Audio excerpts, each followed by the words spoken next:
Hey everyone, welcome to Pickleball and Beyond. My name's Ryan. My name is Vino. And today we are looking at the Honolulu Pickleball Company's Sword and Shield J1 and J5, which we're respectively calling the Hammer and the Whip.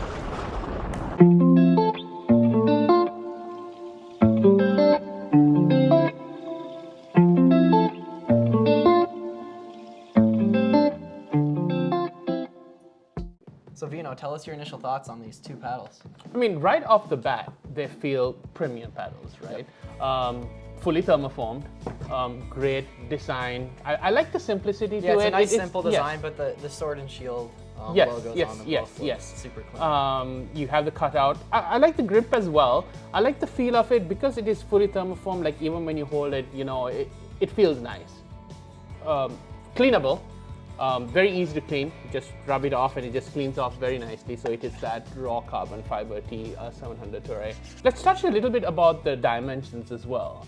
This is one of the longer paddles that we have used, right? It's 17 inches. The only one that we have played that's as long as this, which comes a little bit shorter, almost this size, is 16 and a half, the Pro Apes that we kind of reviewed. But to compensate, the width is a little bit thinner. Yep, very narrow on the J5. Right. So, what kind of paddle would we call this? Yeah, so both of these paddles we definitely agreed would be considered a power paddle for the reason being they both come in at a higher weight. Yep.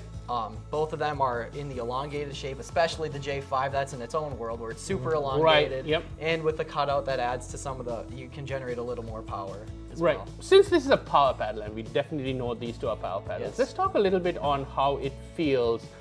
Starting from the baseline, right? The power side of it. Yep. Yeah, so from the baseline, I mean, both of these paddles performed amazingly well. I just loved hitting with both of them. Like every paddle in their lineup, they all generate plenty of topspin from the baseline, and I loved using it.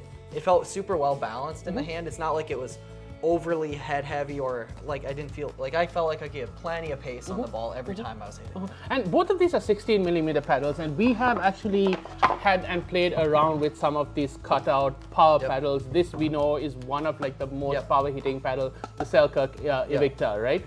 But I feel like it generates just right there, up there, really good power. I would still say these generate some more power. Yes, they generate more power. These ones get more but this power comes with that control, and I do like the spin factor on this just a smidge more because the more we played with this kind of like wear down. And this doesn't feel like it wear down, right? And what was nice was when you were still at the baseline, you could reset. Yep. Pretty well with this, and I would say this resets a little bit better because that's got just like the Invicta versus like the wider S2 and the Epic, that has a little bit more of a sweet spot than this. Yes, and I think 100%. it translates even in the twist weights. That twist weight is slightly higher. That comes at around 6.6. Whereas this comes at around 5.9. Yep. Right. So that definitely translates. Yes. Right. I was gonna say that's exactly what I felt on the court, transitioning kind of into the control side of things. For me, the J5, the sweet spot felt definitely a little smaller on it, which was tough. So not only is it a little narrower to make that contact, but it's a little. I found that part really was a little more tough to control, especially if you were trying to hit those resets or if they're smashing the ball at you. It's a little harder to do that, but from the kitchen line, when you have a little more time, then it's a little bit less of an issue. And I found I had my favorite highlight of the J5 was how I could easily, we'll roll the clips, where I was hitting some backhands, how easily I could just kind of simply engage my wrist and get that backspin on the ball. I loved using it. And I think, again, you're hitting the nail on the head. Like, it just played just like its shape. You get what I mean? If you start getting it higher up, right? Like those whippy, I mean, it comes down like no man's business. And that feels like a hammer coming down with its like higher swing weight and stuff like that. But this like just, it whips it, the J5 definitely, I mean, that's why we're calling it like a whip. The J5, I noticed multiple times actually, the ball would sometimes stick to it. And I'd actually like fling the ball instead of hitting it. But the J5 generated more power for sure, especially on overhead. And then the J1, it still generated a lot of power, but still it didn't compare to the J5. But the trade-off between the two is the J1 definitely had a larger sweet spot. Mind you, not even close to nearly as well as their J3, which we'll be showing later at another time, but just to compare their whole lineup. These two seem to have a smaller sweet spot, which was very interesting, but they both generated more power than the J3 and their J2. Yeah, and again, I think that's where moving straight into adaptability.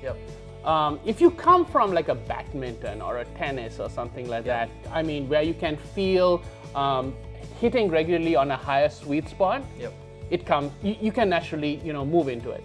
But it takes a little of getting used to because of where that sweet spot is and the shape of it, and it plays to its shape. 100%. And let's talk about the spin on both of these paddles a little bit. Let's not forget about that. Yes, the spin on both of these, their entire lineup it's phenomenal. To put, I mean, if we had to give a number out of 10, I'd say around a 7.5 to 8, maybe 8.5 even. I mean, it's gritty. It holds it. It holds on there.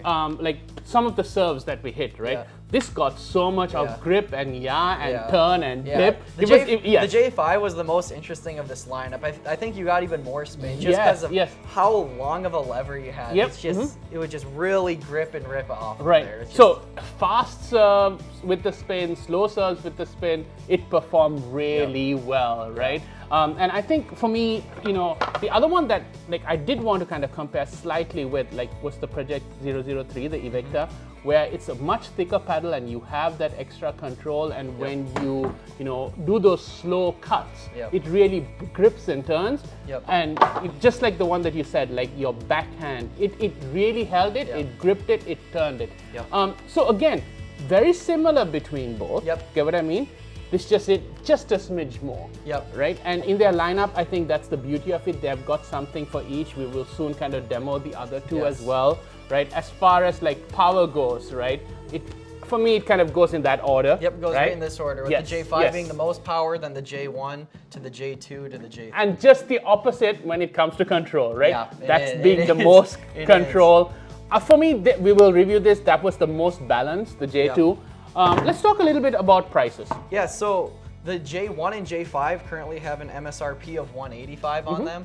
So these are their two higher end ones, where the J2 and J3 are just at currently $145. So a little price difference there, but that could be due to the cutout. I think they're both slightly heavier, a little more material going into these two, but overall, I'd say that's it's a fair price for these paddles. The average price for paddles has been going down slightly, but they're still both super nice for that price point. And definitely they'll come up with some very interesting paddles. If you want to try it, please reach out to us. We enjoyed these paddles. We have the other two that we'll soon put reviews on as well. Please subscribe, helps our channel. Please comment. We love hearing from you and hope to see you on another paddle review.